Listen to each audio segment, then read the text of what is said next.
and welcome to another episode of The Lifting.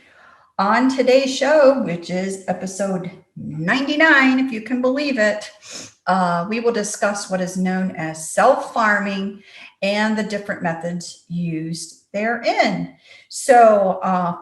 We just want to thank everybody for joining us. This was actually recorded on the 21st of November, 2020. And this is actually kind of a follow-up conversation from the episode 98. Was it 98 that we did? 97. 97, where we did abductions. Program. And we started realizing that, we were forgetting all about self-farming. And so we wanted to kind of continue that discussion.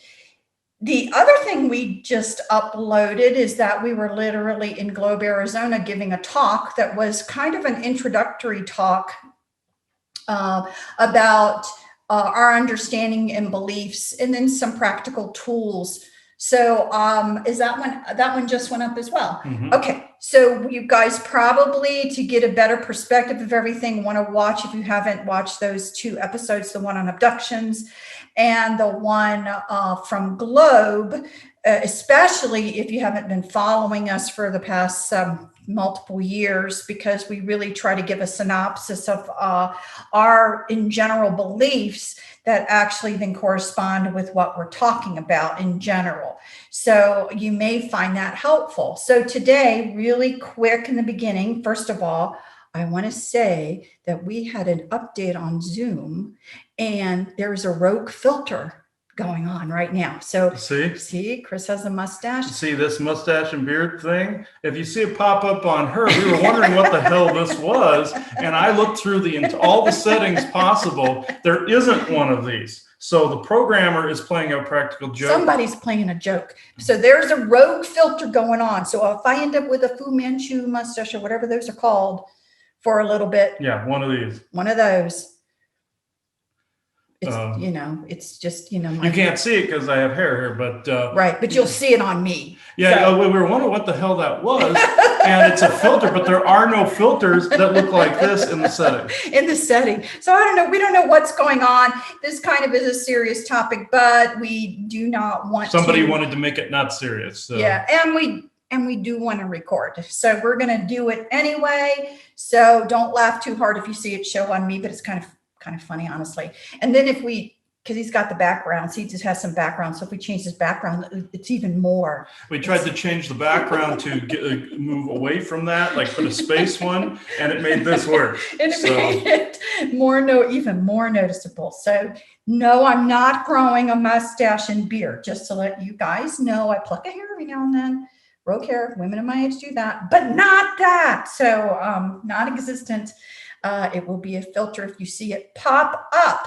So anyway, we're going to kind of, and again, I can't reiterate how important it is now to raise your frequency by laughing at things instead of being mad and humiliated or whatever, because It's kind of funny. So laugh as much as you can during these times, guys. Look at funny cat and dog videos, whatever makes you chuckle. We certainly at night, we actually do. We spend time looking for funny things and memes and stuff like that, the memes and everything that just make us laugh, because it's important to keep your frequency as high as you can. So anyway, so we'll get back to the subject with that little disclaimer. So what I want to actually do is after we say affirmation and blessing, I am going to do a little bit. I'll try to condense it, quick review to bring people up to speed, since this isn't actually a self-sustaining video, a little bit about what we mean by self-farming and things like that. But I'm going to do a really quick synopsis so we can get on to some of the things that we feel are a part of the self-farming. So again, thank you guys. Thank everybody who's on Patreon also supporting us. It's a huge help for us, to financially to be able to keep some of these other things going. And so we just want to always do a shout out to thank those people that are, being willing to watch what we have on Patreon and contribute a little bit financially. That really helps us. So anyway, We're going to talk about self-farming today. And so, Chris, did you want to do this affirmation and blessing? Yes. May you all seek protection from within as the thoughts and actions that do not serve you wither away, and allow the true you to shine forth. Great. So take that to heart, and believe it or not, there is a lot of inner work. We keep telling people that. It's frustrating, I think, at time, because you want to think you're done, but there's a lot. And, part of the reason for all of this and all this understanding is when we did our introductory talk, what we're trying to make people realize is that this has been going on for a very long time. And so, some of the things and some of the let's call them, we refer to them as these programs, indoctrinations. They're not just from what occurred in this lifetime. They're accumulation of things that have happened over and over and over, slowly changing the way that you are, and getting you to do things in a manner that, again, may not serve yourself as much as it's serving someone else. One of the biggest areas we've talked about, again, is the fact that we're in a learning expression, and that overall learning expression, and again, is going from what we would call lightness to dark, and understanding of that. This isn't the only learning expression out there. There are many different learning expressions that many different beings are going through, and they are exploring all kinds of different concepts. This just happens to be the one that we are in. One of the areas that's used as you explore and go from lightness to dark is forgetting who you are, or we call the fall, to forget who you are, so that you may now rediscover it and learn even more. So we oftentimes refer to this from the fall to the lifting. It's part of the reason why we call ourselves the lifting, because of where we're at in that process. So the fall would be all about forgetting who you are. Another issue that happens is forgetting who you are, forgetting sovereignty, forgetting things like that, and then almost allowing a self-control of something else to kind of mold you and do different things. Another area that again will be mentioned here in a bit is the concept of duality. As we're relearning and we're re-exploring concepts, one of them is duality. And a lot of that has to do with learning about who you are by learning about who you are not. Now, again, this is not just one lifetime. This is a cumulative duality over many lifetimes. Oops, here we go, guys. Cumulative.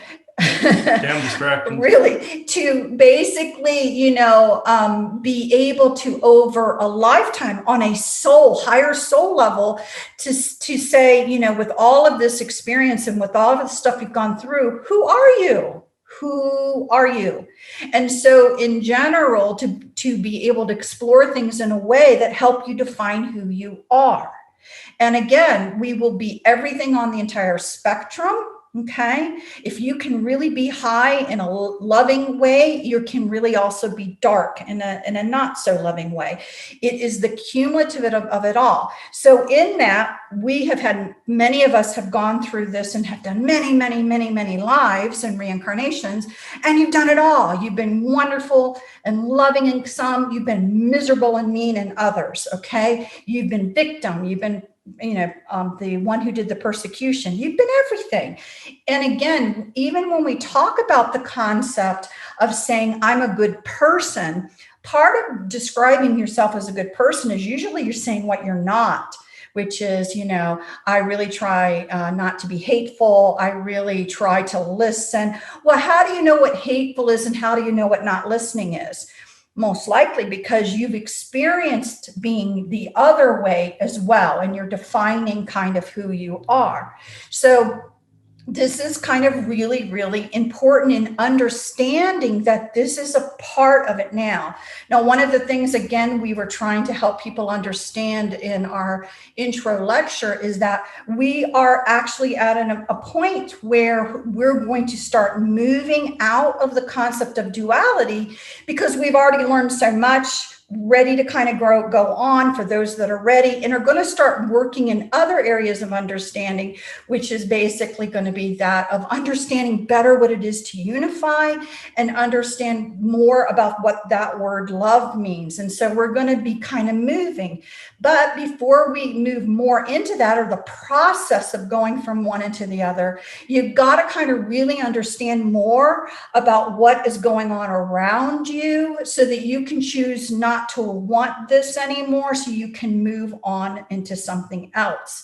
And so a lot of the things of duality are slipping away. People are questioning it. Is it really a duality, or is everything just an experience? All of that is appropriate as we are unraveling, seeing things for how that they are, and wanting to kind of start to move forward, okay? And envisioning now new learning, new opportunities, new things to explore, and we're going to do it as a collective.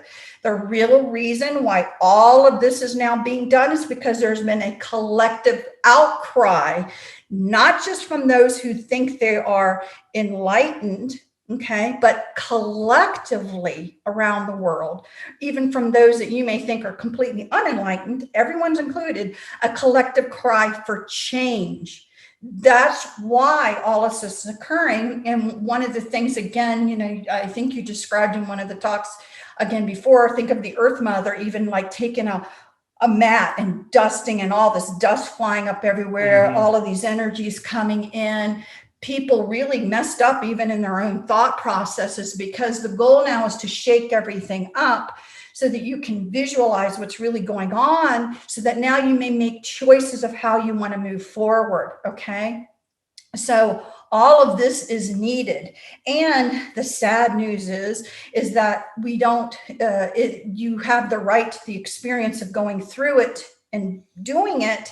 So unfortunately, what we say, and what a friend of ours had mentioned once, and I like the term, so I like using it, is we're kind of used to instant pudding. We want to jump from here to here because this is no fun. What we're doing right now, it's like, this is no fun. It actually hurts a little bit.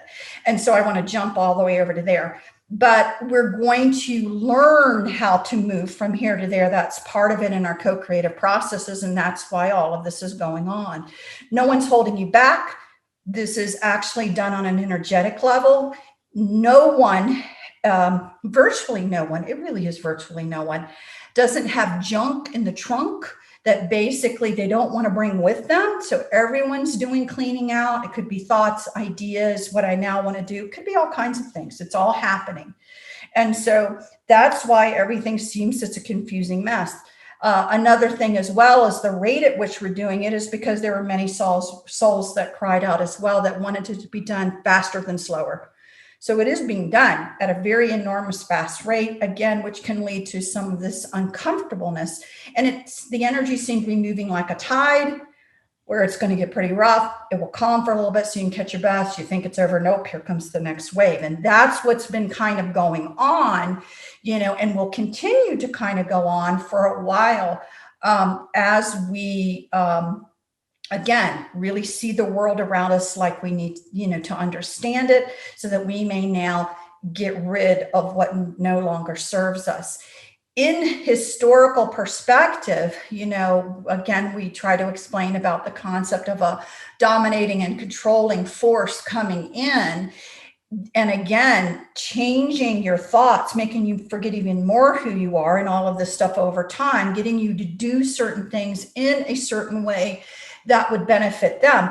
This has happened over thousands and thousands and thousands and thousands and thousands of years. This is not something that was just done in this lifetime. So you do have carryover that you're bringing from previous lives on how to conduct yourself, how to be. And so right now, we have to all check ourselves, because we are co-creative beings. And what are we actually co-creating? It's like, are we co-creating something that's good? Or are we stuck in a habit of co-creating something that's even bad? We're running on the little treadmill now. We're not moving forward. We just keep running in a circle. Domination and control would like us to keep running in a circle. It serves them. Everyone now has a collective desire to move past it. So we have to see the circle we're running in. We have to see the patterns. We have to see, and we have to make, choose to make different choices.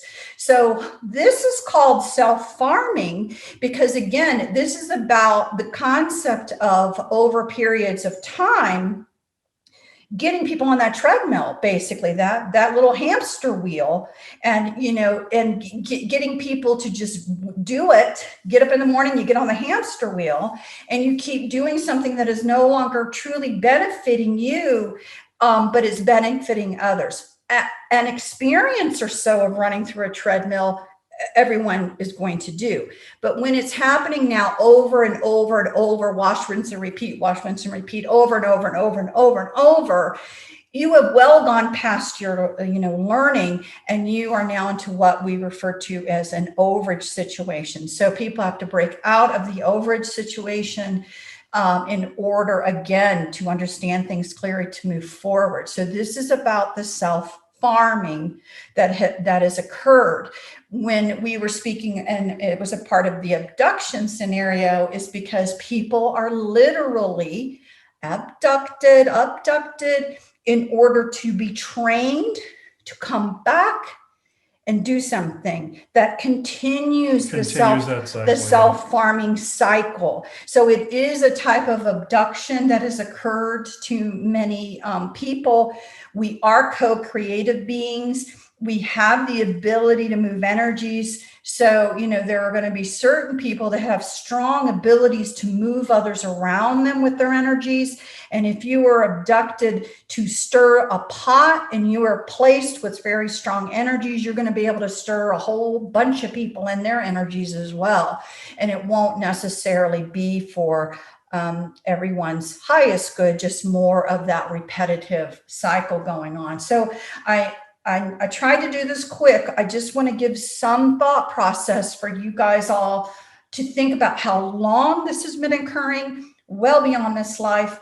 And then we'll give some current, I think these are more current examples. Yeah, more current examples, yeah. That you should be able to think about that's going on in your life right now. Okay, to say, wow, could this be something that I need to break out of? And then once Chris is done, we'll talk about how we need to think about breaking out of it. So go ahead, Chris. All righty. The method of self-farming is simple, really, in its evil genius methodology.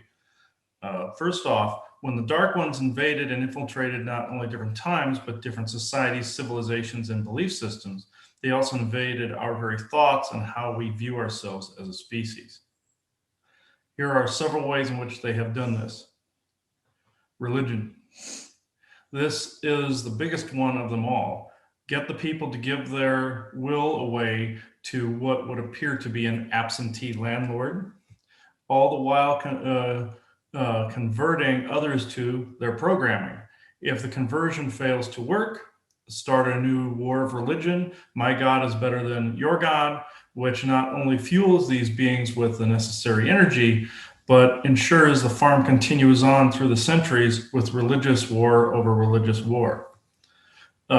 Making sure that they integrated righteousness with actual good beliefs and morals so that it would appear to be a true believer than anything. But their set of beliefs was somehow wrong, meaning that, say, if you have an extremely righteous religious person, in some of those beliefs, there are good things in there. They're going to fuse these things together, but then anything outside of that, they're going to consider to be evil and wrong.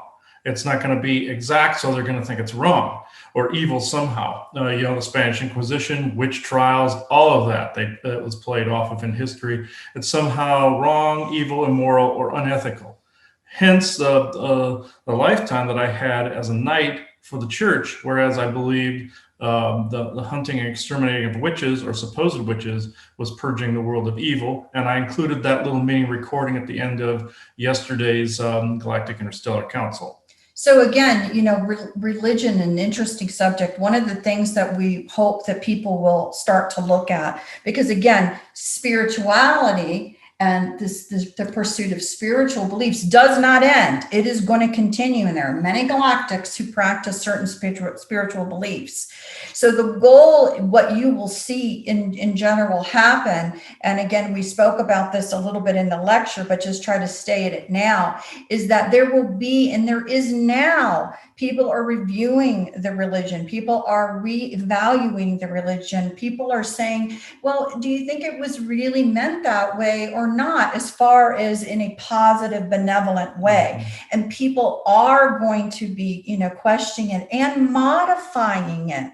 But the one thing I said, and I've always will say, is that, when you see beautiful facilities, doing beautiful acts, and there are outreaches and whatever, my wish is that the people that were participating could actually give themselves credit that they are doing it because they actually are good, benevolent, caring people, they themselves.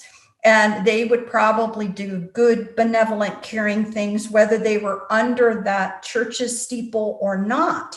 It's a reflection. It's also the same concept as to people within a church that could be old, very old. There's going to be periods of time where there's a lot of really good things going on. And then there'll be periods of time where maybe not. It's like you feel like the church is, running amok, because it has nothing to do with this other being. It has everything to do with the personalities of the people that are now participating in that area. So you will see patterns of upswings and patterns of not. It has nothing to do with this other entity now leaving you. It has to do with the type of person that you are. And so I think, again, that will be part of the reflection that occurs.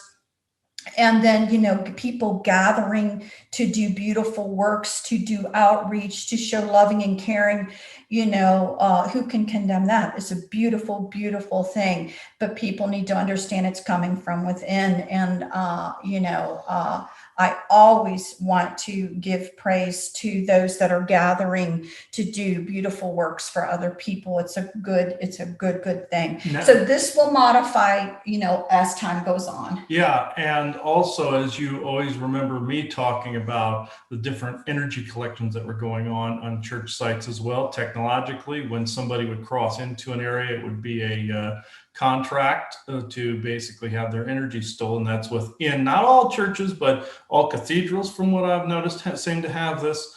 And they even have the imagery up of what soul traps and stuff actually are. You've already heard me go through that entire thing about cathedral soul traps and church soul traps and the symbols there within. You've heard us talking about that before, so I won't repeat the entire thing. Just know there's a contract involved in walking into the facility that is actually marked as a soul trap, which sometimes it's the crosses with the round aura around them. Any imagery of basically scrolls, sun and moon, any of these types of things, because all energy collectors require sun and moon phases to keep charged outside of the people's cycles. Alien in a different frequency sitting below, collector above in a different frequency. If you want to know more about this particular process, so we don't take up too much time on soul traps, we have several episodes in the lifting set based on that, including a couple of the Halloween episodes. So, and then again, related to the subject about self-farming. So again, the pattern of getting people into a pattern that they must pass down these religious beliefs to the next generation, and either in maybe even a certain way that you must participate in that. And then you have, let's say, miracles and things that may actually not be what they appear to be. Yes. Then, certainly people, I hate to say this, something that wants to dominate and control will be happy to throw you a bone every now and then, heal somebody, do whatever to keep that faith going. Just like the belief that radiation would cure cancer. No, radiation causes cancer, like nuclear radiation, nuclear isotopes. Think of it that way. These things are caused by nanoclusters. These nanoclusters eat radiation, folks. Then these clusters clog your energy centers. therefore causing types of cancer. So this is one of the types that's involved in this. This is where the self-harming is some people that are benevolent trying to cure a harmful disease. Therefore, they're adding in the very thing that would continue it on in some fashions. And then they would also make it appear as if it is working. They would make it appear as if it is working. And in some cases, you see that the radiation treatments do work. It's because they're trying to give people hope that that would work. And in fact, it is actually a snare. Not trying to get on the soapbox for that at the moment, but that I have seen that time and again in the energetics, this actually taking place. So we'll go on to the next thing now. Light and dark, good versus evil. Yes, there is true evil out there. We see it all the time, with child and human trafficking, to rape, to murder, to even the very beings that control some of us. But what is evil and what is good? The way we view duality, dark versus light, is also a program. What seems benevolent for one group could be considered evil to another, and vice versa. A murderer or rapist may be perfectly content and happy the way that they are committing their evil acts, while we see them for what they truly are, a monster. Now, as far as the energies within us go, we have a choice whether or not to act out our dark programming and fantasies of our ancestors and past lives or not. Also, I wish to point out that at this time in our history, the concept of a separate light and dark is coming to an end. It was a program that was created as a part of the self-farming method by the Dark Orions thousands of years ago, so that if we were not 100% light, we were evil in the eyes of the people. No one, and I repeat, no one is 100% pure anything, be it genetics or in light or shadow.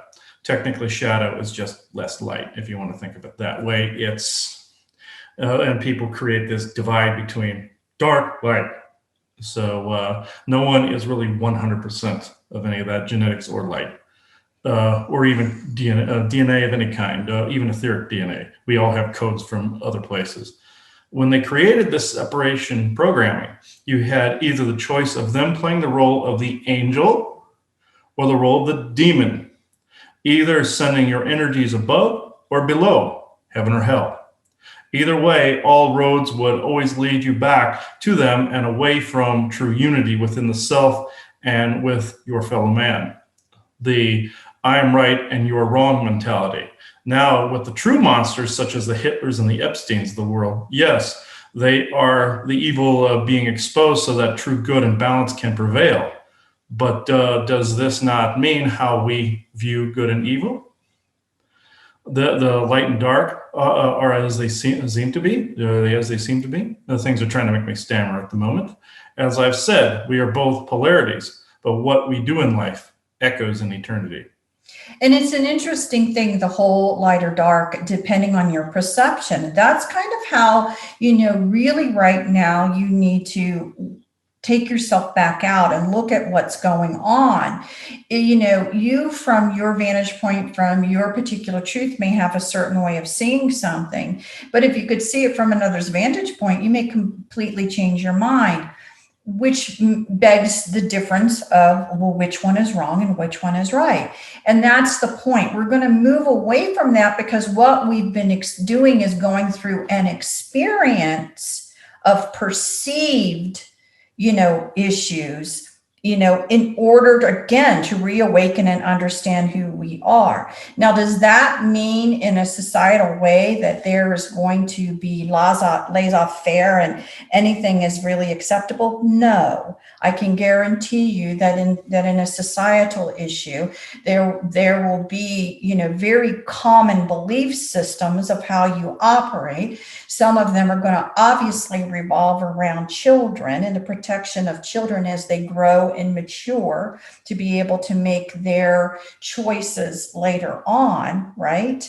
So we're not going to want to see, people, abused or children abused. We're not going to want to see, two parties and one of them is not allowed to, speak their truth because they're being so dominated and controlled by another, really the perpetrator victim. So I think, what happens, and again, I feel that those that don't want to see things change, one of the concepts they always bring out where it would just be utter chaos and you would accept everything. You would accept, all of this, you would accept all of that because you just believe anything is go. And I'm like, that's not quite how society is going to work.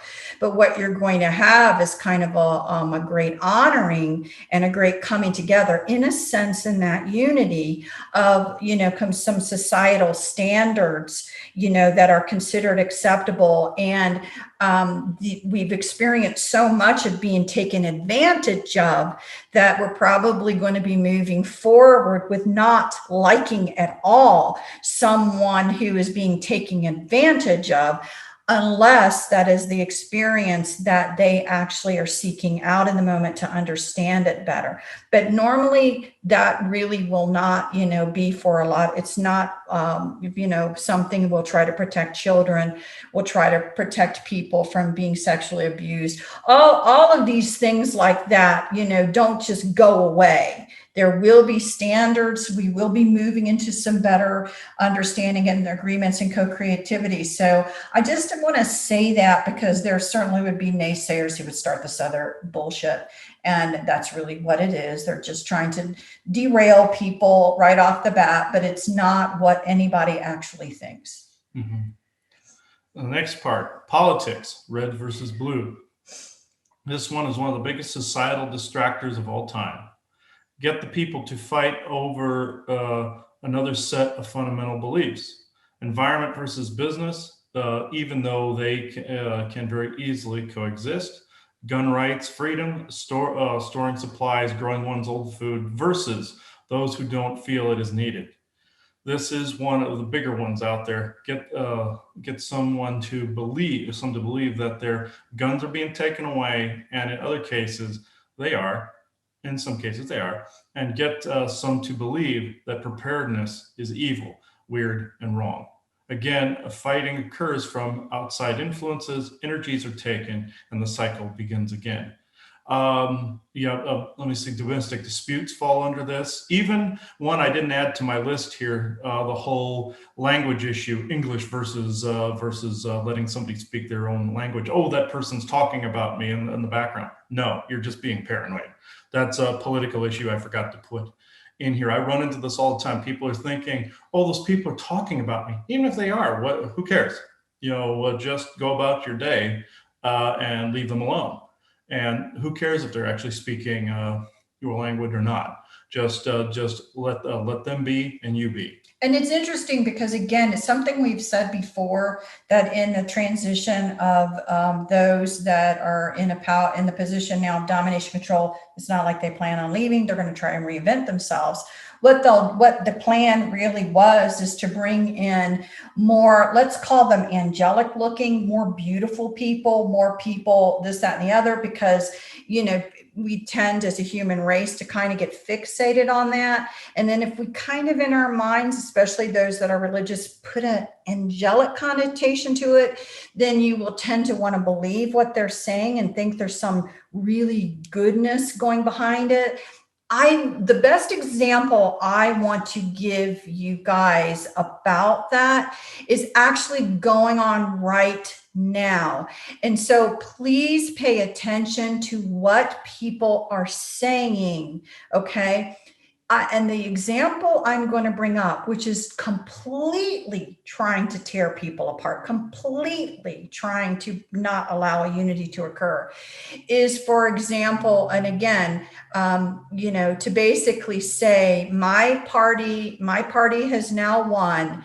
Your party is truly evil. Okay. And thus, if you had anything to do with that party whatsoever, you need to not be able to work. You need to be completely destroyed. You need to be stoned. They don't say stoned, but that's what they're meaning. Mm-hmm. And it's coming out of treated like lepers. Yeah. Oh my gosh.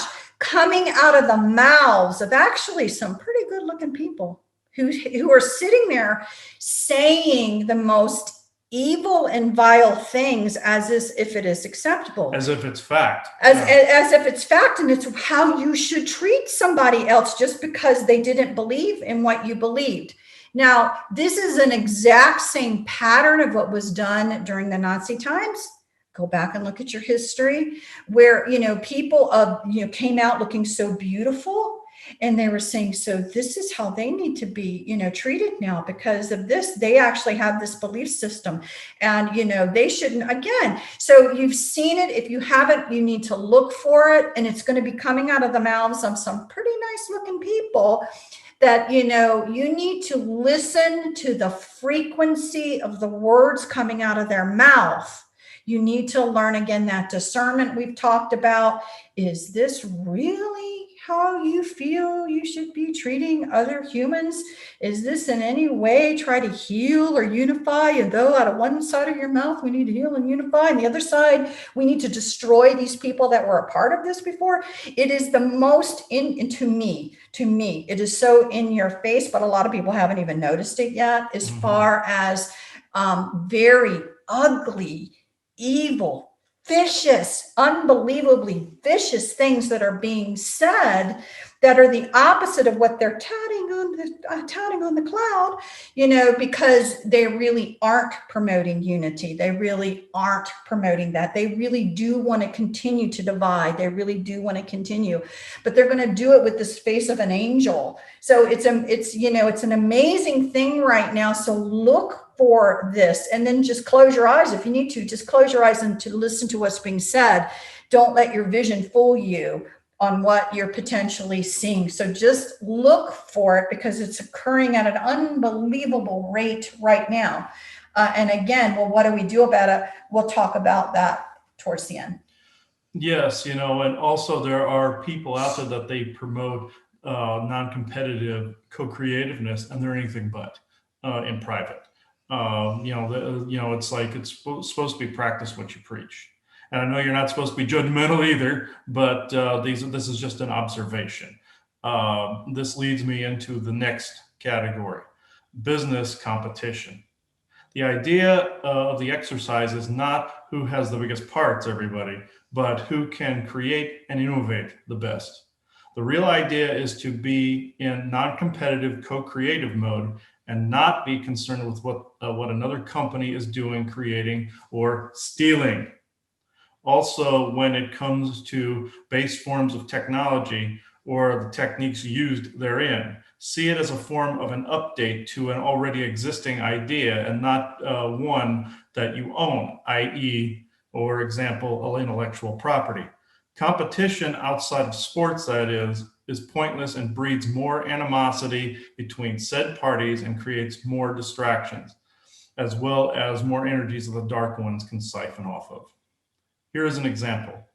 Say you create a technique or method that then spawns either a new piece of technology, medical understanding, or form of expression. This then becomes part of the overall energetic field and is now available to everyone. You cannot corner the market and say no one can ever use the upgrade given in any field, be it academic, medical, technological, etc. Say this new thing you created is a superior interface for social media, or an upgrade to an already existing medical procedure, or even a form of free energy. Cornering the market and saying that these techniques are now yours and yours alone stagnates true creativeness and genius. It denigrates us all. You can name it after you, but others should be able to use it from there on in after the innovation's conception. The only reason we here at The Lifting were forced to do this in several areas is that others would have stolen the techniques and trademarked them for themselves, then becoming the very boogeymen we just spoke about. And we wouldn't have been able to even talk about certain things or anything like that, because somebody would have done the same. So we had to do this on some level because others were doing it. And I hate to even go to that point. A very good example is an upgrade to a soda machine that Coca-Cola came up with a while back. You have all seen them in some places that Coke is sold. They are machines with digital interfaces that let you choose the Coke type you want. Shouldn't this design be for all sodas and drinks everywhere, including Coke's biggest competitor, Pepsi? Also, this brings me to the cola wars. Really, guys? You are so competitive that you have restaurants make special deals with only one of you. What if I want vanilla Coke and have the refill bill be Mountain Dew? Don't I, as a paying customer, get to choose this? The point of this being is that it is very dumb to have this level of and type of competition to where innovation and creativity take second stage. To me, I just see the cola wars as nothing more than left Twix, right Twix. At least they have truth in advertising. Smokers versus non-smokers. This one is just plain stupid. If you don't like the fact that someone smokes, simply walk away and don't preach to them. The fact that you are so much offended by their smoking habits shows that you have way too much time on your hands and are in dire need of a hobby, as well as doing some inner work or getting rid of an entity causing these offensive thoughts within you. Let them be them, and if it bothers you, don't stick around. Simple, no? Also, local governments like to try and ban smoking every now and then to rile up the people, and this stupid debate that we're even talking about right now.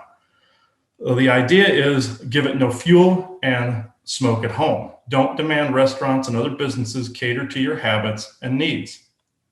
They will not defy a city ordinance just to serve you and your idea of freedom. Let it go, William Wallace. Granted, if it is a shop that sells smoking products, one should be able to smoke without complaints from customers, since that kind of shop is geared towards the smoking community and no one else. Leave it to the individual businesses to decide. A city should never dictate, only advise. Now, the one thing that happened again historically that most people know about now because of the suits for smoking is that, again, people were made to become addicted. It really was, it's becoming less and less. And it becomes less and less in the United States because of the suits that were filed and the proof that was shown that these things were made to addict people to them. Unfortunately, I wish I could say that's really changed a lot. But what happened is that these companies now went into the third world and are doing the exact same thing. They're just not doing it necessarily in this country as much as they used to. So when we talk again about self-farming, this again, when people are programmed to go into business to, so want to be rich, let's say, or controlling, that they will do very unscrupulous things. And they potentially have been programmed to do unscrupulous things and to either care by justifying it in their own minds or to actually not care. And so part of that is also those areas of business like that are actually, again, areas that are targeted to keep up, again, the self-farming issues, the addiction issues, which contributes to self-farming, because again, people will go into the shame, blame, and guilt, which is all about the self-farming as well. So these areas were infiltrated. And, the smoking one is a good one, but unfortunately for people that are in the United States, you're thinking it's better, but really it's now just shifted to other parts of the world where it's a big deal. Exactly. And the next one, people are kind of going to just throw stones at me, but oh well. This shows that would be a form of programming. The men versus women debate, race debate. And yes, I said it. Again, this is yet another stupid attempt to distract and farm energies by showing us how different we are versus how alike we are. For one, yes, I, as a man, get that men and women are anatomically different as well as think differently on a lot of subjects. I'm not blind. However, this does not make one gender superior over another. This does not make men dominant and does not make women always right. Yes, I said it. And I'm probably going to get several stones thrown at me for that one. Men, you have heard of the fact that you must never argue with a woman because you will never win. Or we have all heard of the rules. Yes, I've heard that forever. Come on, this is just plain stupid. Both sides are wrong if all you're doing is focusing on who's right and who's wrong. I know I will be accused of having a man's point of view, but so be it. This leads me to race wars and debates and group infiltrators. You have already heard me speak of the facilities in which people are trained to destroy society from within, or as a person or group infiltrates a perfectly good group and slowly changes it to their way of doing things. And you see this a lot, everyone, even down to basic groups, even small community ones. Either a military agenda or some other financial or corporate agenda is in there. We all know at least one of these people within a group we belong to that either causes a lot of drama, wants to be the center of attention, is incredibly jealous of the group's current leadership, or if they lead the group, makes very dumb decisions on the direction that the group takes. We all know somebody like this. And then decisions are so dumb that the others take notice and gossip to each other in secret on how, if I were in charge, I would blah, blah, blah. Just stop. If you want to be in charge and make smart decisions, start your very own group. Simple? No, it is. Now, to race. This follows the same rules. Everyone, and I repeat, everyone is equal. So get over yourself. If you are destroying society, no matter the intent, you are programmed to do so. There are no exceptions to that rule. I am looking your direction, BLM and KKK. You two are equals as far as I'm concerned. History needs to be preserved, so BLM, leave it alone. Black and non-Aryan races have rights, so KKK, leave them alone. BLM, destroying your own supply chains and burning your own homes down, really? I do not care who taught you this. Please know yourself and know your environment well enough so that you realize that if you destroy your own food and water, you starve and you hurt other people in the process.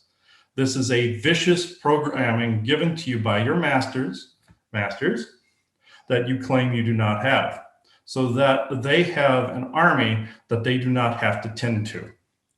They do the scripting programming within some deep, dark facility somewhere, and you play out the script like any actor would. Yes, your lives matter, but so does history, and so does everyone else's lives, save racists, bigots, and Nazis. Yes, I said it. Gang wars and the war on drugs. This is yet another stupid attempt at dividing us that some of us fall for in great numbers. For one, to any street gangs, the territory that you so vigorously defend, simply put, does not belong to you. So with that said, why kill each other over it? This makes absolutely no sense. Think a moment. You wear the colors of the group that claims a territory, not their own, and you feel you have the right to represent them. Really? Also, if you would really think, just think for a moment and take a step back, then and look at the horrors that you have caused. Then I feel the spell would be broken forever. It is simple. You were programmed just like some of the cops are programmed to come after you. It started out as no fault of your own, neither side. But now, since both sides have been informed of the true nature of the programming, well, you get the idea. The information is now out there. Also, I would like to point out that there is no such thing as the supposed war on drugs. Both guns and drugs are taken and recirculated back into society. It happens all the time. Even if guns or drugs are confiscated, they somehow make it back onto the streets, even if it is within a completely different neighborhood, district, city, or even state. And I've seen this happen before. Even as far back as the 80s, I was hearing about stuff like this. The parties involved don't always know that they have let these things back out in society because of strong programming issues. Sometimes these are very good people that end up getting the butt of the argument. But then there are those that do it intentionally. Here's an example. There was a man that went into the deep, dark alleys of Chicago or New York. I don't know which one for sure. This happened many years ago and is more than likely both of them.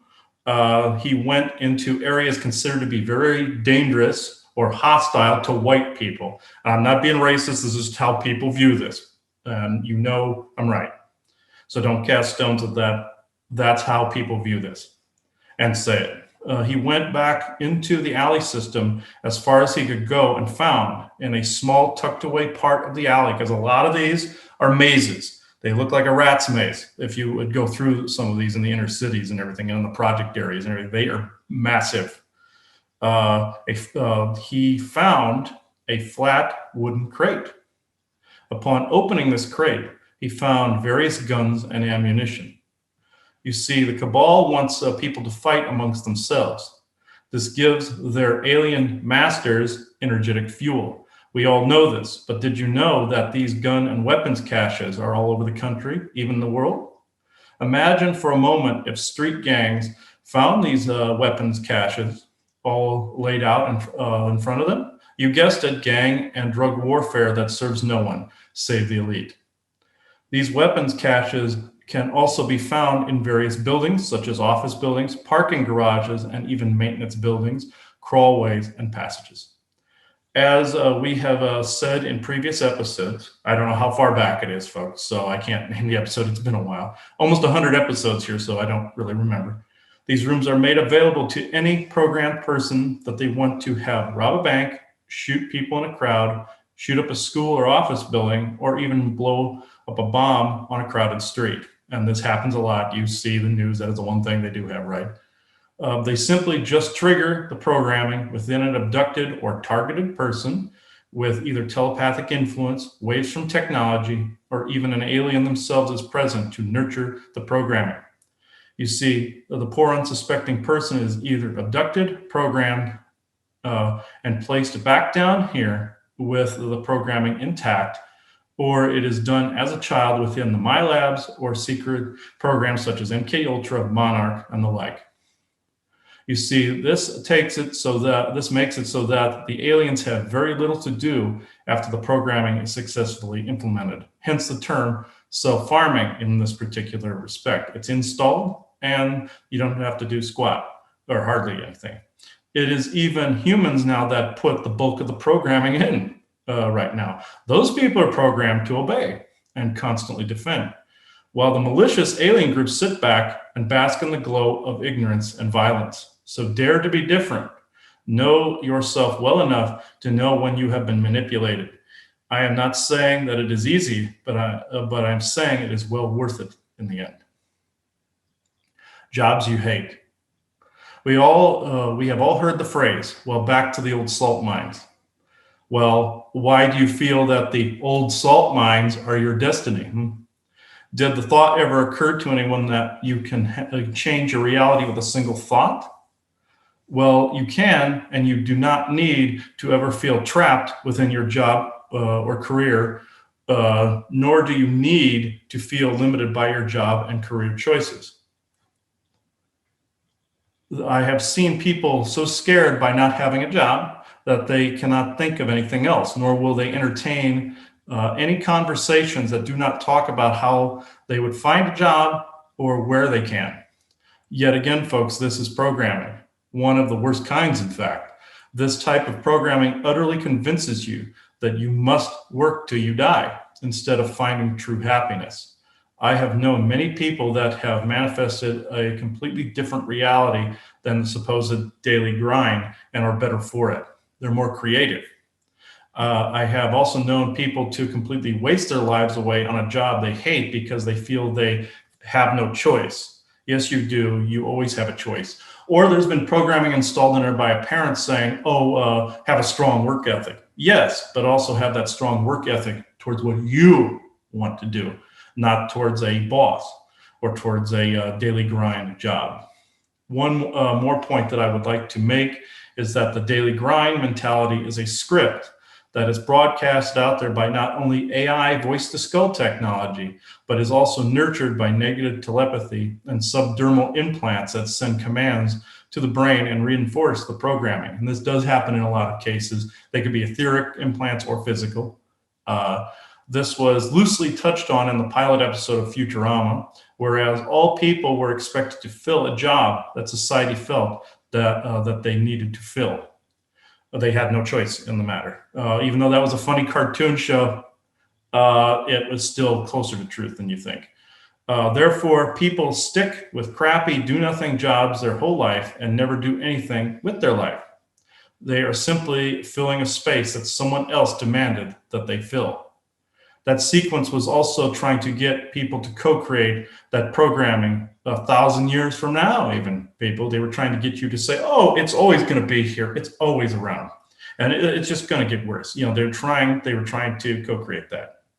Granted, some of these job positions are filled with people that are meant to guard something like information, a doorway to an archive, or a base opening that they simply don't know why, but those are fewer and far between positions. And I have to say here that there are also plenty of people that are out there working that don't hate their jobs. And this is, so I think, you know, we need to make a point to say that it's the mentality you have around it. You could be very happy, fulfilled. You like the people you're around. You like what you're doing, things like that. And you should be very happy, you know. So if you, for some people, making biscuits in the morning for a fast food chain, it brings them joy. They put love in their food. They know they're going to nourish somebody. They are happy that they're there. They're doing it. That's beautiful. Versus some people who feel that it is a grind. They don't want to be there. And the goal is and those are the people that shouldn't be there. And those are the people that shouldn't be there.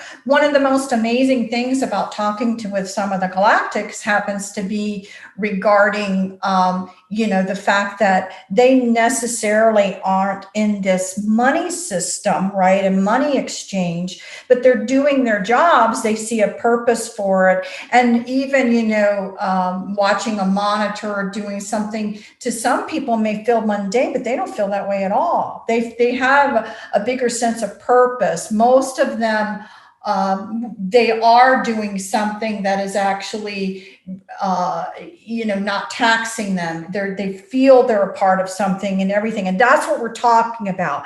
We're not talking that all jobs are going away. We're going to have to still have an infrastructure. People are going to have to still, you know, do things. But the goal is that people will find, you know, and be happy in what they've chosen to do as a contributing factor to themselves and their growth. And so it will continue to help grow them, and it will continue to give them experiences they want. What we're talking about is when people have been, you know, been kind of pushed into doing something that they hate so much. All they're doing is feeding the entities around them, because it's really, there isn't any, there's no joy energy coming from it. It really is just that constant, you know, sadness, depression, anger that constantly builds and builds, but people feel they have no other way. And so that is going to change. Okay. That will be changing over time as well. And, you know, people will be finding more balance, but that's what really you're talking about. You're not talking about assuming everybody is miserable at what they're doing. I'm talking about that portion of people that are miserable and they feel like they're trapped. Or I've even seen people that without jobs, like what I pointed out, that they would not even entertain a conversation like this. Or that they could basically find their bliss pretty much. They wouldn't. These were former friends of my mother's and I's that just would not snap out of it. They just wouldn't snap out of it. And they were like, well, do you know where this job is? Do you know where I can get a job here? I'm job. And they just wouldn't snap out of it. And we finally had to just walk away from those people because the toxicity that was surrounding them and the fear. I mean, just overall, the fear that was surrounding this person, these people, I don't know what they were so damn afraid of. They were only paying $150 a rent a month on a trailer. And somehow they just could not get that to come around. There were two of them.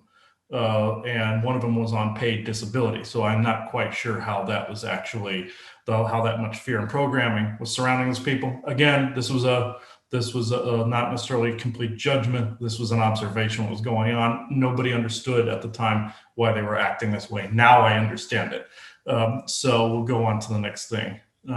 Masks and COVID-19.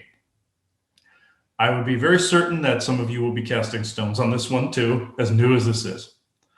This is one of the newest self-farming projects that the cabal and corporations have brought out. Create mostly a fake virus that you have convinced half the population is the worst plague in human history. Then make those people shun the other half that is awake enough to see the scam for what it is. This makes it so that this half supports whatever agenda rolls down the pipe and makes the actual awake group of people appear completely crazy or selfish. Not only that, the mask culture itself, as well as its detractors, have turned the mask image itself and the item into a holy symbol, what I call that, and people hate it when I use that term, that represents both the for and the against in the fight. Once again, it also represents self-farming, since the aliens do not always need to be around to tend to their crops. Humans are tending to them just fine. The idea is not to fight, but to evolve. This also applies to the awakened versus unawakened debate as well, where one part of the population is dubbed permanently stupid and the other vastly superior. And this goes right back to this. Yes, is there a lot of stupid out there? Yes, I'm not debating that, not disputing that part. But when one half of the population is now just deemed an entire portion of the populace completely without hope, this actually creates more people that are without hope. It's the same thing. You could have this exact same thing again, like I was saying, to back up to the politics, because what you have is you just look at the vote and as it currently stands, whether you believe it's rigged or not rigged, just look at it, 50-50 almost, right? It's right up there at the limit. So here you have now one party that wants to absolutely condemn and destroy the other half. Really? That's really how you feel about your fellow human? So it's an interesting, tactic. And so that's being done there. And this is kind of being done here. So, whether or not, it's very hard. And to me, it's just despicable, because you get down into the most basics of, let's say, human existence. And that is a survival mentality. And you put out information that, makes you feel that, you can easily contract something. And, they almost have you constantly thinking it's going to lead to your demise, even though the statistics don't play that out. That's not right, because one of the problems that I say with this, and I really don't care what anyone says as far as what this really is. If it's really just a biological chance that this happened, whether it was manipulated into existence, whether it has artificial intelligence, nanotechs, whether 5G is activating it.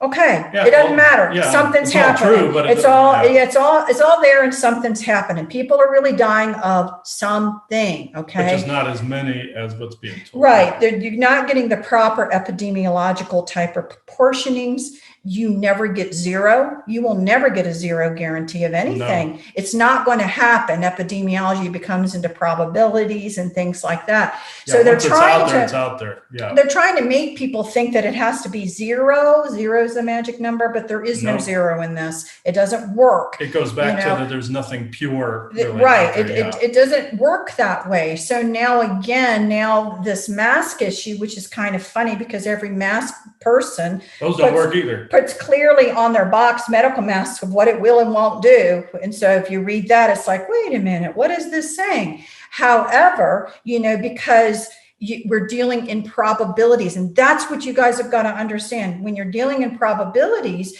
you can certainly make a statement that if you wear a mask and you cough, part of your droplet that could contain a smaller thing called a virus may not make it out. And thus it would be safer, right, to this person over here. Well, they can make that statement because there's a probability of potential truth to it. But So, only Elizabeth, but yeah. right. And so it, you can make statements like that, and as far as, interesting studies out there, we can go on forever and ever and ever. What my point is that I try to get to people is one of the biggest things that is a contributing factor in the beginning to either having this, either getting it, activating it, however you want to say it. I don't even care how you want to say it, is the fact that your immune system is compromised. And so we have to look at things that compromise the immune system to try and keep people. One of the biggest areas that we talk about is frequency, keeping yourselves out of the lower, what we perceive now as lower vibrational frequencies, and keeping ourselves in higher. It's a basic of the discussion. If you go back and you do listen to our basics, we try to say that, different frequency bandwidths are normally associated with different behaviors, including health status. And so people that tend to be able to maintain a higher frequency, are maintain their health better. Frequencies now being looked at in the medical field. Some of these healing bits are based off of higher frequencies to put you in a state to reheal yourself. So whatever the argument is, one of the key components is maintaining yourself in a higher frequency rate, which then makes you less susceptible, period. It's going to make you less susceptible to impurities in vaccines and food and all kinds of things. But people don't realize, again, that basic concept that you really are more of an energetic being and how that really translates to the world around them. So this is the area, of understanding the importance of being in a higher frequency bandwidth and not being susceptible. So the fighting over this, the fighting over this, the fighting over some of these other things keeps you down into those lower vibrations. Mhm. So isn't it kind of funny at this period of time in history where we have an illness floating around, that there's also a lot of other things going on, and people are being kept in the lower frequencies as well. So it's a very interesting combination going on. Again, for me, it's not the importance. We certainly acknowledge that something is happening for some reason, but how do you keep yourself healthy? Try to keep yourself into these higher frequencies. And again, we'll discuss this further towards the end, but I really cannot reiterate this enough, because these concepts of staying in higher frequencies are now finally starting to make their way into the medical model as healing modalities. So there's something to that as well. Oh, of course. Yeah. And with those higher frequencies and those faster moving frequencies, you can bypass pretty much all of this. Well, but also, it's also important to know, is there right and wrong in this fight as well? Yes, there is. The wrong being committed is against the entire populace of the planet, and against businesses, and against getting people to fight one another in those lower frequencies. The wrong that is being committed. The opposite end, who is doing the wrong, who is truly doing the wrong, it's the ones that implemented this plan to begin with. You don't even know their face. You don't know any of them. But those are the people, and I use that term very lightly. Those are the people, or creatures, I should say, that are actually They have no this. interest in change. No. They have none. And they're doing everything they can to keep where they are in their positions and what's going on with them. They do not care that there is a society who wishes now to move beyond that experience. And now, even though I want to say don't feel trapped by them either, you can move forward at any time, given the correct manifestation techniques, given the fact that you're not always focusing on that elite is holding you back, or that the stupid, quote unquote, are holding society back. They might be clogging the doorway a little bit, but you can actually scoop them aside and continue to move forward, nor do you have to wait for them either. You can continue to move on, even if you're the only one that walks through that door. You still need to walk through it, and don't care what others think of you. And this goes into the next section: divisions within the self. This, folks, is one of the worst kind of self-farming methods. This also goes back to religion and self-flagellation, the I am not worthy mentality. This divides the self so badly that it goes against your very soul and purpose. You owe God nothing. You owe religion nothing. You owe yourself everything. Do not, and I repeat, do not feel guilty over having while others don't. Do not always just be thankful for what you have either. That is a program. Be grateful and thankful, yes, absolutely. But don't cap yourself and your manifestations. Do not cap yourself with your beliefs simply because you feel you are at the pinnacle of learning and knowledge. Do not religiously restrict yourself over food, God, land, or sex, just because you. Just be you. Excuse me. Sorry, my eyes have started to missee that. Just be you, and do not feel guilty over any of it. Not one bit of it. Also, saying that you cannot do something or believe something because you are afraid of what others would think or what other family members will think of you is just absurd. It is yet another program designed to get energy from those that are not brave enough to be themselves amidst overwhelming opposition. Again, this is the whole thing we've always talked about since the beginning, the whole shame, blame, and guilt that people will put themselves through. That again, it is hard to understand the lifetime after lifetime after lifetime after lifetime that this has really been pumped into you to have this belief system that continues lifetime after lifetime. And this is a fine example of this not only with lineage curse junk, and you'll hear it within this. You've already heard us talk about also interstellar council and everything about things that pass through lineage, also religion, also indoctrinated beliefs and intimidation, and not being who you truly are. I met a model once that posed nude for photos and loved what she did. It made her feel free and connected to nature and the earth. She had a mother that was extremely religious and demanded that she stop doing what she perceived was pornography. Instead of being herself, the model stopped all that she loved to do just to appease this lost soul. People, it is never, and I mean never, a good idea to do what this model did. She went from a bright pixie of a soul to a worn down shell of a person just like her mother was. This then created energy for the dark ones to take. Hence, she helped them self-farm the energies. This model would not even entertain any sort of conversation to help break her out of this dark spell. So she went away with nary a sound and was never heard from in the model and photography circles ever again. Her last words to everyone on Facebook were, "I just need to wait for her to pass on, then I can be me again." For one, this person may take decades to die, folks. The assholes usually do because they are manifesting and very driven. This is why some of these nastier people tend to live longer, it seems. And secondly, never, and I mean never, wait on anyone to die to be you.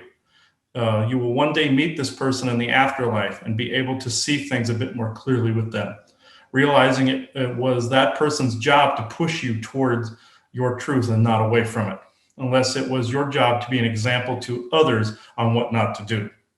Do not be a martyr to a lost cause and die inside as a result. In any case, be yourself and do not just adhere to religious restrictions, and do not care what others think of you and what you are here, and only think of what you're here to do. It is better to follow your own way than to die for someone else's way. In this case, dying inside to appease someone else's way or beliefs. So basically, we wanted to cover some of the few examples that are very prevalent right now of this kind of self-farming that's going on. And like we've said, this is not new. This has been being done for so many years and so many lifetimes. And so, again, from others' perspective, we at a neck break pace are actually starting to unravel and turn this around, believe it or not, quickly, for as long as it's taken to keep the self-farming going on. And for us, again, it is our right to go through the experience of how to change and move this ourselves rather than to have someone do it for us. We're learning to do it ourselves. So one of the big areas that we always try to get people to understand, and we've said this again for years, is there just needs another type of programming that's been put out there, is that programming on the righteousness, whatever side you're on, of needing justice. Oh, here it is again. Mhm. Wah, wah, wah, wah. Needing justice, right? And I get a funny face when I say justice. You get like the evil mustache. Really, when I you get the say mustache that. with Yes. justice. So the point of all of that is basically is saying that I will never be able to move on at all unless this is put to right. That's a programming. I'm sorry to say. You know what the justice is? You're smart enough to know to drop the knapsack of all of this and say, I'm done. I've done this so many times. Let me just move on over here. That you realize that even some of these, things that you feel you must have in order to move on, well, you just put another cap on your head, a belief system that says, I'm going to be stuck in this forever until I get this. And this, it's like, ta-da, you're never going to get this. So yeah, we just keep going and going and going and going, right? So the goal is that there's a realization of, are you done? Are you done with it? Are you done with all this? Have you learned enough? Do you need to keep going? Really, where are you? And then basically the since you are a co-creative being, and the realization needs to come that maybe you've contributed to some of these co-creations. It's really easy if you keep people in shame, blame, and guilt, and that's where you are all the time, and you're worrying and you're doing all of this kinds of stuff. You're telling the universe you want more of it. That's how it works. Don't tell the universe you want more of that. Spend some time daydreaming about everyone getting along. Spend some time actually seeing, like I said, I use simple things like work. Your work meeting is now going to start going better. People are going to be heard. People are going to be kind and respectful. Start seeing that. So you now are going to have to do things potentially, like if you go out in public, make eye contact and say hello. Hope you have a nice day. Here, let me hold the door for you. If that's the kind of world you want, you better start doing it. Doesn't matter what others now do to you. It matters about you now putting forth the energies of what you want to see as a part of your world. That will be you now vibrating at a certain frequency. And then you will attract more people around you who want to vibrate at that frequency. So then your world begins to change because you've now said, this is what I want to experience. And now you're actively putting forth those energies to daydream, to do little things. And I can't stress enough how much it is little things. It's the little things that are going to tumbleweed. And then others like you will come around and a bigger bubble occurs, a bigger bubble occurs. So this whole concept of taking your energies to try to change the world, please just start with your family. Just start with your coworkers. Just start with things like that and grow and grow and grow and grow is really kind of the best way. As far as dealing with some of this, you first have to be open to the fact that this really could be going on. That's one of the big deals, giving consideration that it could be going on. And even if you don't quite believe it, but you're going to give consideration to it be going on, answer the question, is this what you want? Is this the world you want? Do I want this? And then say no and start daydreaming, write it down. What do you want instead? So part of all of this is just going to be dropping the knapsack and not playing anymore. Don't play in the sandbox. Get your own sandbox. Go over there. Don't fuel this any longer.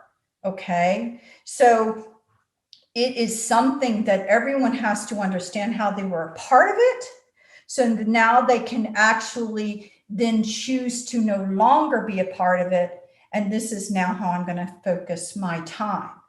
Okay, I am going to see things differently. I am going to work towards having different experiences in my little macro place, my macroism, even if it's simply being with yourself and no longer playing the shame, blame, and guilt to yourself.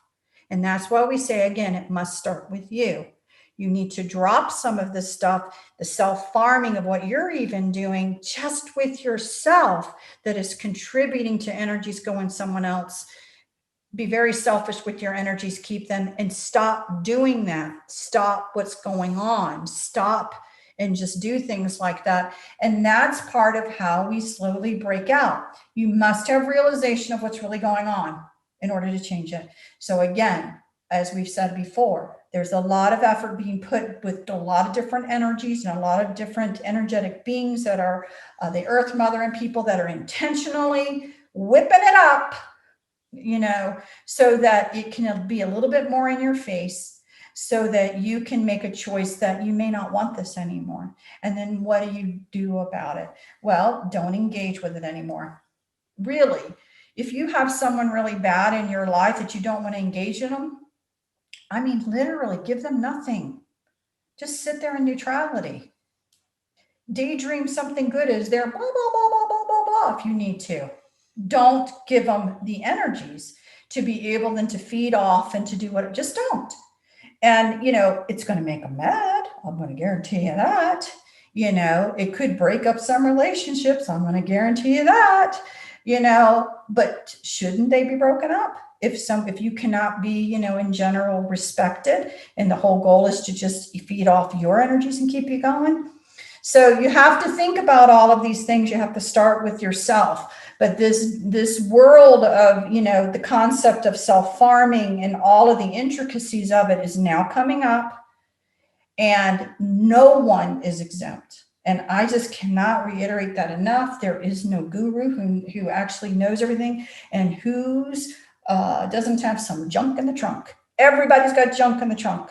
And so, everybody's going through this process right now, but believe it or not, it's the best TV show on Galactic TV. Plenty of people have been waiting for a long time. I know we're not here to entertain other people, but even the group that was in talking, yesterday is like, oh, we haven't paid attention to you guys for such a long time. We just turned on the TV just recently because it's getting good. Mm-hmm. That's essentially the gist of the message yesterday. Yeah. Because it's getting good. You guys have got good TV going on. Best TV in town. We're cheering for you. We know you can do it. This is great. We're so proud. You see what I mean? Exactly. We're on a much larger stage, let's just say, than we believe we are. Like when you're watching one of your reality shows on TV, that's kind of how some of these galactic groups compared it. And some of them hadn't turned the TV on in a while until they got basically they saw the commercial to do so. Let's just put it that way. And they're like, we want to go buy this product. Let's look at this. Let's go look at this show right now. Wow. And the race on the Interstellar Council yesterday, that I got the note again because that's also who's hanging around. So the Vorsith, you'll actually see, and it could be their energies causing this crap, or this could be Isaac doing this for all we know with this damn mustache. You notice it's not here anymore. It's over her, and then it jumps from both of us. Let me see if I can make it. Oh, see? And here it is, right here. Yeah, and I blame Isaac for this at the moment because this is the kind of crap that he would actually pull. And we really think about it, guys. We have multiple reactions. We can't record. We can't do this. Those, blah, blah, blah. Anger, lower vibration. Or we can sit there and go, look. Yeah, they're trying to get us not to do recording. Yeah, and somebody's out there either trying not to get us to record, playing a practical joke. Actually, as much as we blame and joke around with Isaac, this is more than likely it's some distracted group doing this. So if he's involved, it's kind of funny. Anyway, the group that was on the Interstellar Council yesterday, if you go back to 11/20/2020's episode of the Galactic Interstellar Council, the dark spell is broken to a 4. You will actually have an introduction to this group, and also 11/20/2020's episode of the Galactic Interstellar Council after show. You'll actually hear more about this group. 2 beings had come through by the name of Kataran and Koradon, and they were brother and sister. And I believe it's Koradon, that's Koradon, or was it Koradon? Is that how you pronounce it? Yeah, me and Viking got that wrong before. So is that how you pronounce it? Okay. because I know he was on the after show. Kateran was on the one on YouTube. So I know you and the elves have been kind of fighting to come through today. There's Anali of Mount Adams who did the affirmation and blessing for the end of the show here. And then there's also Karadin who's actually fighting it through. I don't know why it's so damn hard for these guys to actually push through. And this was happening yesterday too, where they're like, and they're just trying to push through the muck. And that's how much negative thought forms and crap are out there at the moment, and these signals flying all over the place. So it's harder than holy hell for some of these beings to come through. Who's actually coming through today? Is it an Anali of Mount Adams, or is it Karadin of the Horseth? Or both. Or both, yeah. Anali already did the affirmation and blessing, something that was good enough for him. So. Okay. Where are you speaking through, Karadin? As I know they're using the crystal ball over there, but what are you actually using to ground your transmission? What? You're pointing to something. Oh, pointing to a pyramid in the window there. Okay. All right. Oh, no. It's not the pyramid. Okay. Or the crystal. Yeah, it was a crystal. Yeah, this one was sitting in the window. So I've had that one for years and decided to actually pull it out and use it. And it's just been sitting in the window there. So you're actually using that as more of an anchor point. Yes. Okay. And also the ones that you speak through. Yes. Okay. Which is this one. So I'm not sure why that one can hold their transmission. It's probably the shape, but and there you got your. They're finding that funny actually. So Beaker was one of my favorite thing songs. yeah. But only it was Dr. Bunsen that had the mustache. So it was the green guy that had it. Ironically, there's a green guy here today. So it was the Bunsen that had that actually had the mustache, but and Beaker just made squeaky noise. Yeah, and somehow everybody understood. So it's like up there with the Swedish Chef, where you were supposed to understand him too, but or Cousin It from the Addams Family. But anyway, all right. Before we get too sidetracked, Karadin. Okay, give me a moment.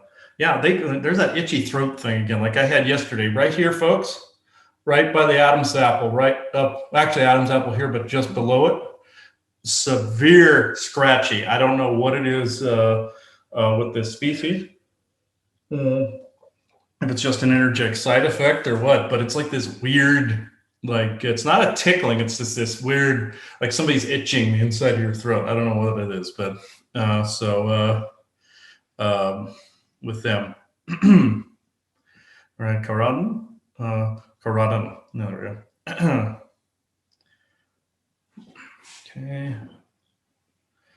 Okay. Yeah, he has to be brief. He was briefer than he was yesterday. So he was around an hour yesterday. So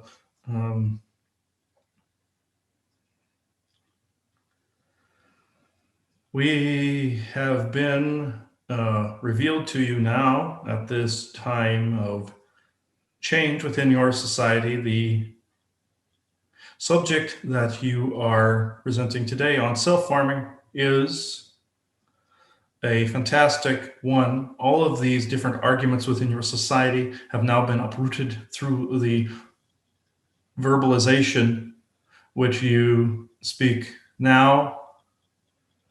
Our observances on your world have observed these tendencies. Granted, they have been started by outside sources, but they must be completed by yourselves in forming that particular unity, because these energies have driven you to the point where that energy must be transmuted, regardless of who started it, regardless of the contracts involved, regardless of who, what, where, why, when, and how. This is at its head and actually coming to completion. All of these things that are coming up in your face are revealing it to you at an astronomical rate, and are revealing it to you, revealing to you parts of yourselves that you did not know existed or cared to. This is the crux of the message, but I can take some questions. So in general, again, we talk about it a lot. We hate to leave things where everyone's feeling down and out, because this is actually a show of empowerment and bringing back, dusting yourself off, doing, getting sovereignty. So first, I would like for you to make a generalized statement, because again, shame, blame, and guilt. Now people have something else to be shame, blame, and guilt about. They're going to be shame, blame, and guilt. They got caught up in the programs because they thought they were smarter than that, and blah, blah, blah. So, again, a comment on the realization about being complicit in this, and how people to deal with that internally. Anything you want to say about that? Yes, any skeletons that you are dealing with in the inner closets of your mind, heart, and your being must absolutely unequivocally be dealt with, because of the fact that those can be exploited at any time, and they are ballasts and anchors keeping you within the very frequencies that they control. When you bypass these lower frequencies and engage in these faster moving, or what you call higher frequencies, these particular beings have no more control, and their job is actually imploding now as we speak, because more and more people are bypassing their control. You see, their job within the whole balance of creation, aside from overage being dealt with in the usual, as he is called, Conan the Barbarian methodology, which is all right in those cases. But in the case where it is actually driving you to be better, we're not saying invite this darkness in. We are actually saying know why it is around you, what it is attracted to, and where it is attracted to it, and in what capacities these beings are attracted to you. You find these things out, dig out any skeletons and programming that is from your familial past lives, any traits that no longer serve you. This is, even if you do not know what past lives, know that what is not you and what is.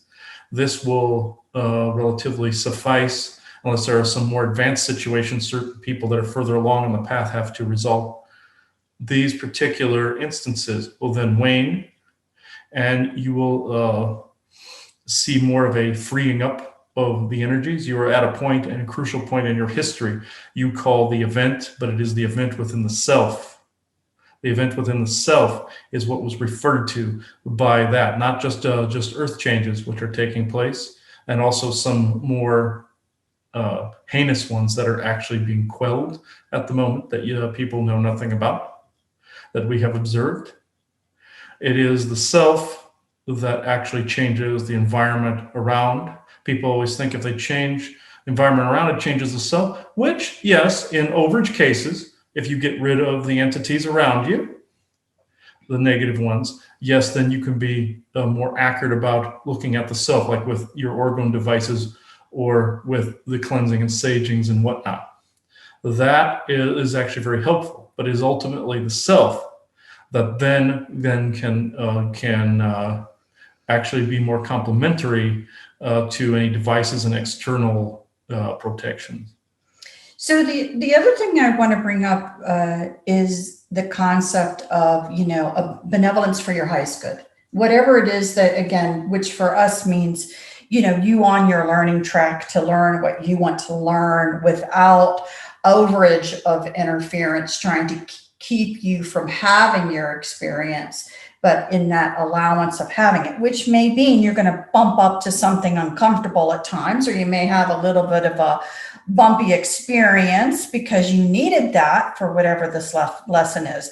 But again, when we look at one of the things that we've tried to say over time for everybody is collectively benevolence for your highest good, that instead of feeling like you know what the answer is, that you trust in kind of in the process of the growth, and thus you really want to see pipes cleared, people to be able to traverse them how they need to, benevolence for any and all highest good.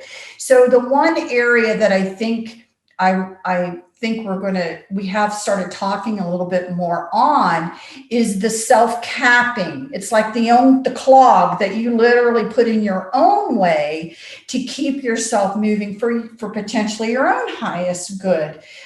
So I don't know if you spoke about this. I haven't heard any of this other recording, so I don't know what's already been spoke of. But I think if you have any words about helping people understand the capping that occurs and how we do it to ourselves. The capping that occurs is when you feel you're at the pinnacle of your information and knowledge, that you have learned all that you have come in to learn. Others within your New Age community feel that they have hit the pinnacle because they feel that the awareness in and of itself is the pinnacle of creation in itself, and that creator, external intended, will then help with all matters. The same goes with your Christianity and other world religions.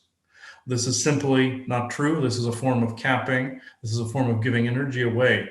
Now, within the belief systems themselves, that even in your New Age communities, will cap when they feel certain things have to be done a certain way always and not evolve and adapt. Like say your salt pucks that you've created, for instance, that have actually been innovative on an old idea.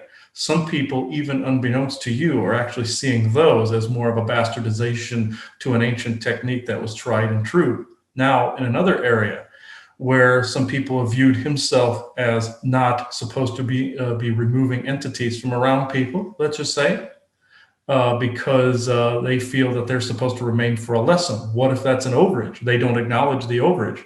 This is some things are outside of that lesson curriculum. To a certain extent, it may be a lesson for someone else who is actually having to remove. In this, would you not remove insects from your home if you had an infestation, or rodents from your home if you had an infestation that was causing disease? In this, yes, then those people can then look at themselves better. But again, the inner work trumps any of the other work going on. But back to subject. The people in question in which we speak, there is more than one in this particular circle in which we are speaking of currently, that actually truly believe their fault lies on your ends in this, for not acknowledging tried and true methodologies and using what your society would refer to as black magic, when in fact you are actually helping to co-create a more, as you would say, uplifting and growth environment. This is something that is being severely misunderstood even outside of your sites currently. Even though this is a warning about yourselves, this is actually more of an observation for everyone else. There are people that cap themselves in beliefs. Also, it goes back to your Christianity and your Bible, or in any of your major religious teachings, that no, you must follow these sets of instructions. Yeah, that was more of a template to start with, but it can be taken and creatively grown upon. This is where some of the bulk of the capping occurs in your society currently. And so, again, it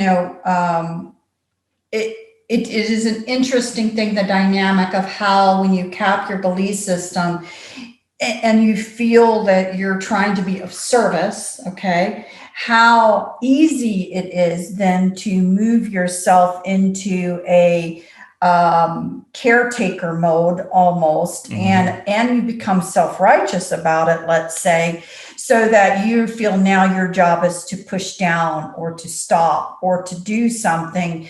And it is the process by which, again, what starts out as a truly benevolent, caring thing, how you slowly now become almost the opposite of what you're saying. The gatekeeper or the vetter. Yes. Right. And so it definitely happens. Again, I'm not judging. I just want people to know this is how it occurs, but it starts with the capping of a belief system.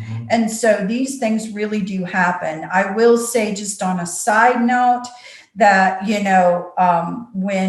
when we do go out and talk to people, we are not unaware that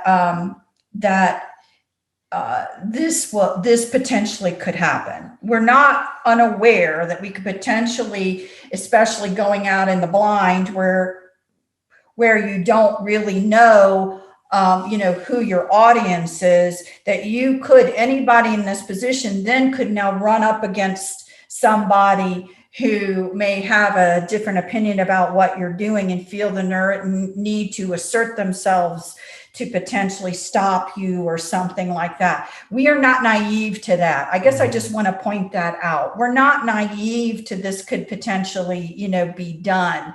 And so, it's part of our job to try to become wise with the energies, let's say, around us, to know, is it something we want to walk through or not walk through, I guess is the best way to put it. It is fine to walk through the fire, but just know some of the embers within that fire burn hotter than others, and that some of those embers may actually not be the fires that you actually wish to spread and be around. However, it is not necessarily advantageous to hide away in a cave either. Middle ground must be found in this, for not only your sakes, but for the sakes of people around you. In this particular set of scenarios, you will always run into different people that are in the righteous mode and feel that they are, you call them know-it-alls. In these particular groups, there are always these covens or these cliques, as you call them, which again, yes, is it advisable to keep your circle tight? Yes, you have been advised to do so. However, is it right to always vet certain things? Of course, that's a form of discernment. The type that I am talking about currently are on the opposition side currently, where they feel that their kingdom, as you would say, is being disrupted, or the walls or their gates of their castle are being disrupted, and they do not wish to grow or evolve, and therefore they will lash out at anyone and anything that threatens that particular kingdom and the stability thereof. Now, is this meant to happen? Is it meant to happen to shake these things up? Yes, you most certainly, we can agree that this is actually needing to take place. This was the purpose for why you did certain talks recently. This was meant to plant those particular seeds, because there are people present that wish their way to evolve out of the current template and create a new one. So these are people that have already heard from you. But there, of course, is the opposition that does not wish to unstaple themselves from the ground in which they walk on. They do not realize that they are doing harm. They feel as if, as he spoke of the righteous knight burning the witches, they are essentially of the same type of mentality. This will change as time goes on. And the more that you go out into these public places, the more you will attract the attention of these particular people. But there is a purpose and a reason for this, you see, that we can ascertain, because the fact that all the hidden is coming out, some people are meant to go out there to oust the hidden in that form of vetting. Therefore, it comes out in the open and others see what they are doing, and it is proven to other people that are in your current immediate circle, people you know of currently, that this will get proven to, and if not, if it has done already. In this, our time is actually limited because of the stammering that you are currently hearing. We had a long voice yesterday, and we are not necessarily affected by these waves and these other beings, but you two are currently. So we must depart in this at this time. We are the Vorsinth people, and we greet you in our what you call quantum light language across this transmission and across all dimensional receptivities. Thank you.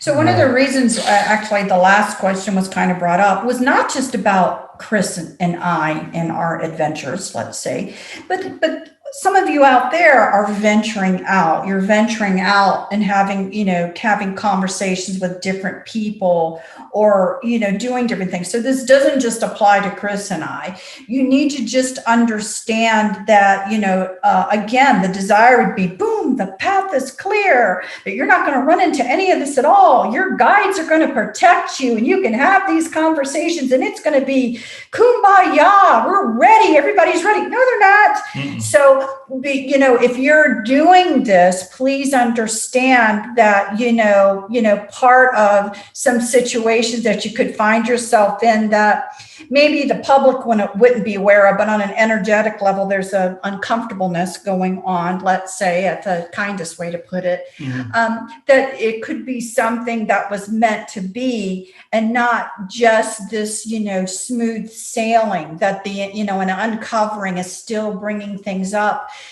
could be even what you're experiencing. And it's not necessarily, wrong that it's happening. The other thing, I think, if people want to reflect to carry this conversation even a little bit further, they can probably listen to the Interstellar show from yesterday. Yeah, because 11/20/2020. Yeah. Yeah. So because one of the conversations that his sister talks, I think it was his sister talking about it, was, well, what do you do about it? Well, what you feel like you want to do it when you're in a little bit of an energetic conversation is you want to, fight. But really, as they're explaining, as we move along, why feel the need to lash out and fight? Why don't you just protect yourself and reflect? Meaning protect yourself and just reflect back to them what and let whatever's coming your way reflect back to them. So it's like they hitting themselves now in the face. Basically, it's slapping themselves in the face. In this instance, something's already slapped you. So therefore, the reason that it has slapped you, so you understand the hand by which that slap came from. Right. Yeah. Right. So in general, there is something to the old adage. It's kind of what I live by. It's, I'm rubber and you're glue. Just remember the old saying about whatever you send my way, I'm sending back to you. Now, that could be very genuine love intention too. But you know what? If somebody is sending me that, I want them to feel it. So the idea of kind of sending everything back to the original sender, maybe even saying, I'm going to send a 20-fold or whatever, because if they are sending genuine, loving, caring for your highest good love, I want them to feel that too. And so in a good sense, just choosing to say, well, I'm not going to be discerning to try and pick it out. I'm just sending it all back so that people can slap themselves back in the face if that's what they're sending your way, or they can feel a beautiful love coming their way because that's what they're sending, because they probably need to feel that love too, that self-love coming back at themselves. So, if you want to hear a little bit more about that conversation and continuing of what we were just talking about, and you haven't listened to the Interstellar show, then, go back and do it again. It's the one dated November 20th, 2020. Yeah. So do that as well, because all of this is important now on how we maneuver, because we have to try to get out of, again, into the engagement of another fight. So protection and mirroring back what's coming your way, work on those types of skills so that basically you're actually within your own bubble disengaged from it. And just say, no, I'm just not going to. I'm not going to. Here you go. Here, come back at you, your own stuff. Yeah, that's an advanced form of mirroring where it just automatically bounces back. And if people hear the after show also from yesterday, you'll hear Karadan talking about the advanced shielding technology that they shared with other aliens during the Orion Wars and the Lyran Wars and everything, to where they wouldn't have to fire at them because the Orions were basically hurting themselves by firing at you. And essentially, there's a spiritual component to that as well. And that's the point they were trying to make in that one. So I'm thinking we're at a good spot now. We can actually close this off today. And like with all shows, we end with an affirmation and blessing. This one was by Anali of Mount Adams. If people remember also the Interstellar Councils, of where the elves of Mount Adams came through, Anali and his spouse, Laos, I believe she's called, and several others under Mount Adams. They came through for a brief quote today as well. The self-farming method is a vicious cycle of both self-doubt and self-loathing. Mixing with eons and generations of implanted, indoctrinated, and false beliefs, mixed also with the idea that one set of people is inferior and another superior. You all are special. You all are sacred. You all are one. Thank you. And that's Anali of Mount Adams. So thank you, everybody, for listening to this. I know this was quite long, but it took a lot to actually type this out today because of the amount of interference, and even for Karodin to actually take off like that. And he says we would be affected by the attention. There's something to that. So thank you, everybody, for listening to this episode of Lift Me. Bye-bye, everybody.